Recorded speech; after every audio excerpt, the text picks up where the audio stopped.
Hi guys, so today let's do some wallpaper installation. Let me show you how easy it is to install this type of wallpaper. First, you're going to measure the height of your wall using the same wallpaper. So sometimes the walls are not even, meaning you don't cut like the exact measurement. So make sure you leave an allowance juu na chini kidogo tu, si kubwa sana.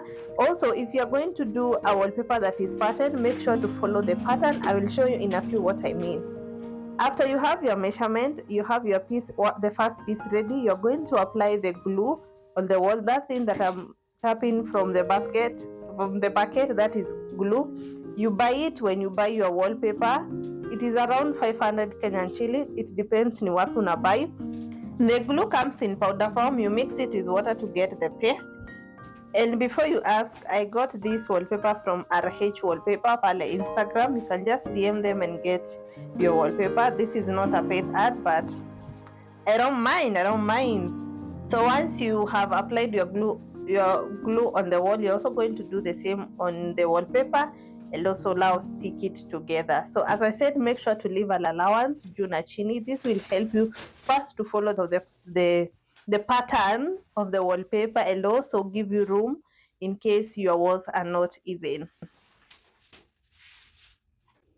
If you're going to tackle this project as a single human, be patient with yourself. Sometimes wallpaper can be a little bit challenging kuweka, but with some patience utakuwa sawa. If you're two human, the better. Two hands are better than one. There are so many ways to go around this installation, but for me it's always apply as you go. The first one is the only one that you need to fold and then ikusaidie at least kushikilia, but the rest you can still go slowly, apply as you go. When you're going to take a piece of cloth, this will help you first remove any excess glue on the wallpaper and also smoothen the wallpaper. So this is what I was saying when I say if you have like a patterned wallpaper, you really need to align it. As you can see from the video, the blue matches with the blue. You don't want them to like be opposite. So you're going to repeat the process until you have all the pieces up. So once you're done with that, you're going to cut the excess. If you don't have a scraper, a squeegee, you can use a ruler.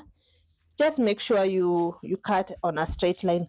I'm using a very sharp utility knife so that I don't have to force it, because if you force it, wallpaper tend kuraruka, because it's just a paper, itararuka. So yes, so and that's it. You have your wallpaper. If you found this video useful, leave a comment down below. Until next time, stay curious, stay creative. Bye.